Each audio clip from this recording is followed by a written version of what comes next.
Okey, bismillahirrahmanirrahim. Assalamualaikum warahmatullahi wabarakatuh. Dan kita bertemu lagi dalam kelas Pendidikan Kesihatan tahun 1. Okey. Hari tu kelas sebelum cuti raya dulu kita ada belajar mengenai peranan ahli keluarga. Apa peranan awak, apa peranan ayah awak, peranan ibu awak dalam keluarga dan sebagainya. Okey.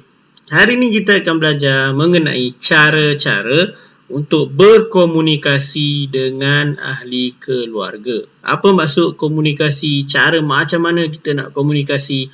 Apa jadi kalau kita tak berkomunikasi dengan keluarga? Kita akan tengok dalam kelas hari ini.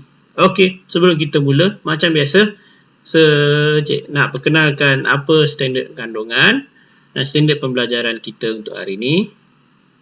Dan seterusnya kita tengok apakah objektif dan kriteria kejayaan kita untuk kelas hari ini.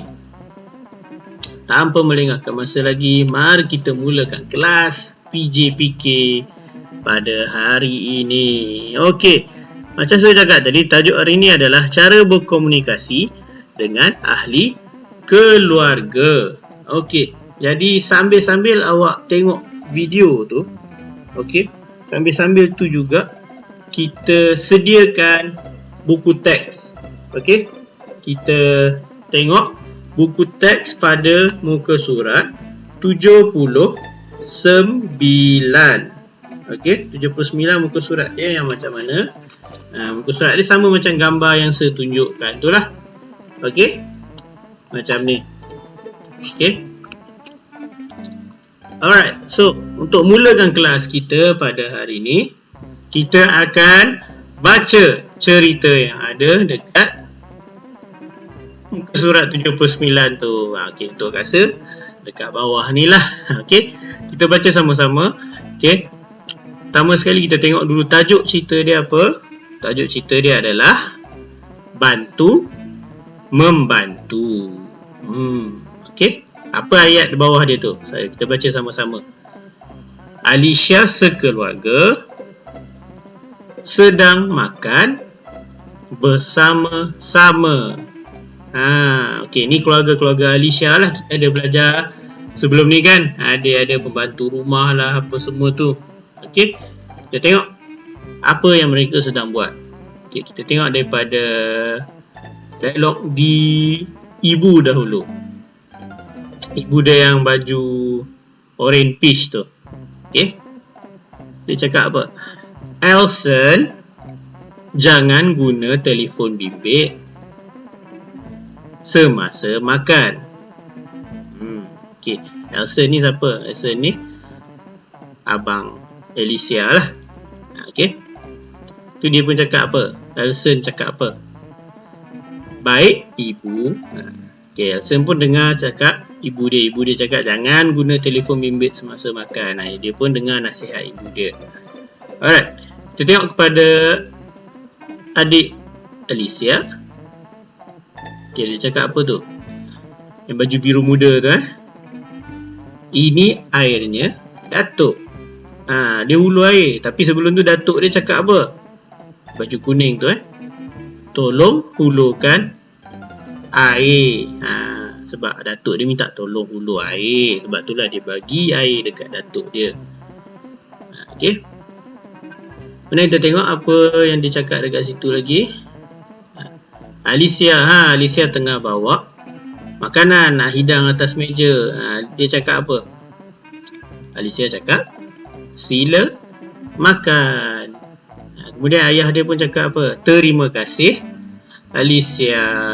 Ayah dia pun ucapkan terima kasih. Okey, selepas makan dia orang buat apa?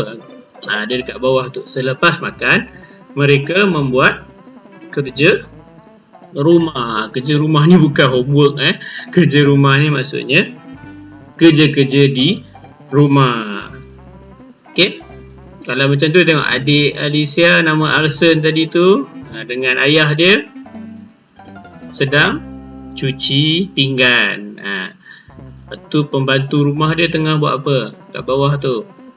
Dia tolong sidai baju. Okey, keringkan pakaian, sidai pakaian. Okey, dan Ibu Alicia dengan Alicia sendiri sedang basuh, dia yang basuh baju tu. Jadi orang gaji dia cuma tolong sidai sahaja. Jadi ni pasal peranan lah, dia nak kait dengan kita belajar minggu lepas, peranan-peranan dalam keluarga kan. Tapi sebenarnya dalam perbualan dia orang dekat dapur tengah makan tu ada mengenai topik kita hari ni, iaitu komunikasi dengan ahli keluarga. Okey, terus sebut je komunikasi ni. Maksud dia apa? Komunikasi bermaksud interaksi yang bermakna antara satu sama lain. Interaksi ni maksudnya awak punya perbualan lah, awak sembang, awak cakap antara satu sama lain awak dengan seorang lagi. Okey. Komunikasi boleh terjadi secara verbal. Verbal ni awak cakap lah. Okey. Dan bukan verbal. Bukan verbal ni macam mana sir? Bukan verbal ni maksudnya melalui awak punya gerak badan, awak punya isyarat tangan kan. Ada orang bisu ke apa, dia cakap pakai tangan dia kan. Itu pun komunikasi juga. Okey. Memek muka. Kadang bila kita marah, kita ada buat muka macam ni, kita suka, kita senyum. Itu pun satu komunikasi juga. Okey, nombor 3. Komunikasi juga mampu melahirkan keluarga yang bahagia jika dilakukan secara baik dan berkesan. Komunikasi yang bagus dalam sesebuah keluarga dapat buat sebuah keluarga tu bahagia. Okey, sekarang kita tengok cara untuk berkomunikasi dengan ahli keluarga. Ni cara dia ada banyak, cuma seringkaskan dia menjadi 5 cara sahaja. Okey, nombor 1, berkomunikasi menggunakan perkataan yang baik. Bila awak nak komunikasi dengan ahli keluarga awak ni, kena cakap baik-baik lah. Takkan awak nak cakap tak elok kan dengan ibu ayah awak, abang kakak awak semua tu. Cakap gunakan perkataan yang baik. Contohnya kalau awak nak minta tolong dekat dia orang, mulakan ayat awak dengan perkataan tolong. Contoh macam Datuk Alicia tadi kan, tolong hulurkan air. Tu kira berkomunikasi menggunakan perkataan yang baik lah. Kan Datuk dia nak cakap, weh bagi air. Tu tak baik lah kalau awak cakapnya tu bunyinya kasar. Jadi kena berkomunikasi menggunakan perkataan yang baik. Okey, nombor 2. Memakai pakaian yang sopan. Okey, pakaian yang sopan, pakaian yang menutup aurat ni adalah contoh komunikasi non-verbal. Okey, awak bila pakai pakaian yang sopan ni menunjukkan diri awak tu sendiri adalah seorang yang sopan. Contoh macam tadilah awak tengok dekat gambar dia orang makan malam tadi, semua pakai pakaian elok-elok kan, pakai pakaian yang sopan, pakai baju kurung lah, pakai t-shirt dengan seluar panjang semua tu kan. Takkan awak nak pakai singlet dengan seluar pendek pergi makan malam lah. tak berapa sesuai kan. Jadi kena pakai pakaian yang sopan, menutup aurat dan bersesuaian. Okey, nombor 3. Menggunakan nada yang bersesuaian. Nada ni apa? Maksudnya cara volume awak cakap tu. Kalau awak nak cakap dengan mak ayah awak, takkan awak nak menjerit dengan mak ayah awak, mak saya nak pergi kedai. Takkan macam tu kan. Cakap kena cakap elok-elok. Sama jugalah, bukan dengan mak ayah saja, dengan abang ataupun kakak awak kena cakap kuat-kuat. Jangan tak elok cakap kuat-kuat macam tu kan, sebab dia orang lebih tua daripada kita. Betul?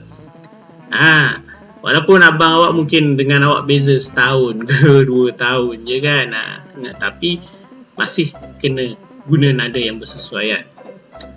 Tapi ada kadang-kadang mungkin awak pernah tengok, ada bila seorang ni cakap dengan contoh atuk dia ke ataupun nenek dia cakap kuat-kuat. Bila awak dah tua macam umur atuk dengan nenek awak tu, kadang-kadang pendengaran dia dah kurang sikit. Jadi dia tak berapa nak dengar perkataan kalau awak cakap macam biasa ataupun cakap pelan-pelan. Jadi kalau ada kes macam tu, tak apalah awak cakap dengan nada yang tinggi sikit. Tapi masih nada yang tinggi sikit, bukan nada yang awak nak marah dia. Kan? Ada beza tu. Okey. Nombor 4. menjadi pendengar yang baik. Selama ni dia sebut berkomunikasi, maksudnya cakap. Menjadi seorang pendengar yang baik pun contoh komunikasi yang berkesan juga. Contohnya macam apa? Ingat balik tadi kita baca kisah tadi Alicia tadi. Kan ibu dia ada nasihatkan adik dia nama Alson tu, jangan gunakan telefon bimbit semasa makan. Dah nak makan ni dia pun cakap ibu dia pesan jangan main handphone. Rasa pun cakap baik ibu. Dia pun dengar nasihat yang ibu dia bagi. Itu contoh menjadi pendengar yang baik. Awak ambil nasihat orang bagi dekat awak, pesanan yang orang bagi dekat awak, itu pun contoh untuk awak berkomunikasi dengan ahli keluarga dengan baik. Alright. Dan akhir sekali, nombor 5, menunjukkan ekspresi muka yang baik ketika berbicara. Berbicara ni maksudnya komunikasi lah. Okay, menunjukkan ekspresi muka. Kalau katalah mak ayah awak minta awak keluar kejap pergi sapu sampah ke apa ke dekat luar rumah, tapi time tu awak nak tengok kartun awak yang dah ada nak keluar kat TV ni, awak pun macam tak berapa suka, marah, awak buat muka dekat mak ayah awak, jalin lidah ke apa kan. Itu benda yang tak bagus. Jangan buat benda macam tu, sebab awak menunjukkan ekspresi muka yang tak baik bila orang cakap dengan awak. Bila awak komunikasi ni, kita kena tunjukkan ekspresi muka yang baik, yang bersesuaian. Okay, mungkin awak tak setuju atau awak tak apa suka, tapi janganlah sampai nak gegil muka macam tu kan dekat mak ayah awak. Cakap, komunikasi dengan mak ayah awak, cakap lah awak, tapi ada kartun nak tayang dah ni, kalau buat kejap lagi boleh tak? Tu masalah pun boleh selesai bila awak berkomunikasi. Okay, ni cara-cara dia. Sekarang, apa jadi kalau awak tak berkomunikasi dengan baik antara ahli keluarga awak? Ini kesan-kesan dia lah. Sama tadi cara kita tunjuk 5, kesan pun sebagi 5. Okey, nombor 1. Emosi negatif akan terhasil antara ahli keluarga. Emosi negatif ni apa? Emosi negatif ni macam tu lah, marah, awak benci dekat keluarga awak, awak tak suka keluarga awak. Benda-benda ni akan jadi bila awak tak berkomunikasi dengan baik lah. Okay. Nombor 2, perubahan dari segi tingkah laku dan emosi akan mulai berlaku. Bila dah ada emosi negatif yang jadi, yang terhasil, dia akan mendatangkan kepada perubahan dari segi tingkah laku awak pula. Awak punya perangai pun dah akan sama-sama naik dengan emosi awak. Contohnya, kalau awak seorang yang suka marah-marah, bila marah-marah, selalu orang marah dia akan buat apa? Dia akan hempas pintu lah, dia akan pecahkan barang lah semua tu. Tu pun satu tingkah laku yang tak elok lah. Okay. Nombor 3, pelajaran kian merosot dan hubungan sosial akan terjejas. Bila awak tak komunikasi dengan baik ni, pelajaran pun boleh merosot sebenarnya. Maksudnya dia mempengaruhi awak punya belajar dekat sekolah. Sebab apa? Sebab emosi awak ni dah penuh dengan emosi negatif. Awak datang sekolah pun dah datang sekolah marah-marah. Awak datang sekolah ni dah tak nak lah cakap dengan siapa-siapa kan. Sebab awak dah tak seronok. Jadi pelajaran pun akan merosot. Hubungan sosial. Hubungan sosial ni maksud apa? Kawan-kawan awak lah dekat sekolah. Agak-agak awak ada ke orang nak kawan dengan awak? Kalau awak datang sekolah marah-marah, pergi ambil pensil orang, patahkan pensil, kehilangkan pembaris orang ke apa, mesti tak ada orang tak nak kawan dengan awak kan. Jadi hubungan sosial antara awak dengan kawan awak pun akan terjejas. Itu dengan kawan. Tengok nombor 4. Hubungan antara ahli keluarga akan mulai renggang. Renggang ni maksudnya apa? Dia dah tak rapat macam dulu lah. Dulu contohnya mungkin awak baik dengan abang awak, baik dengan kakak awak. Lepas tu ada jadi benda, contoh awak berebut mainan ke apa dengan dia, awak gaduh dengan dia, awak dah tak rapat dengan dia. Jadi hubungan tadi pasal kawan-kawan di sekolah, ni hubungan antara ahli keluarga awak sendiri akan mulai renggang, dah tak rapat. Dan ni kesan yang paling teruk sekali lah, paling kita tak nak jadi. Okay? Nombor 5, keluarga berpecah belah dan tidak sependapat. Berpecah belah ni maksudnya apa? Dia dah tak rapat macam satu keluarga yang baik lah. Ayah gaduh dengan mak, abang gaduh dengan kakak, awak gaduh dengan semua orang. Macam mana dah nak boleh jadi baik-baik semua tu kan? Dah berpecah belah, dah tak rapat-rapat, tak sependapat. Sependapat maksudnya sama ni lah, dia punya fikiran tu kan. Dia nak maksud benda lain, awak nak benda lain. Dah tak ada kompromi dah antara ahli keluarga. Jadi benda tu yang akan membuatkan keluarga awak berpecah belah. Okey. Ini adalah kesan tidak berkomunikasi dengan baik antara ahli keluarga. Okey. Latihan untuk pendidikan kesihatan hari ni. Ni tak salin dalam buku hari ni. Hari ni latihan menggunakan Google Form. Okey, jadi macam biasa, awal-awal tadi dah isi kehadiran punya Google Form kan. Okey, nanti buat latihan pendidikan kesihatan punya kelas hari ni dalam Google Form. Okey, itu saja untuk kelas pendidikan kesihatan kita pada hari ini. Harap semuanya belajar dengan baik di rumah dan jaga diri awak semasa berada di rumah. Okey, terima kasih dan jumpa lagi dalam kelas PJPK yang akan datang. Bye.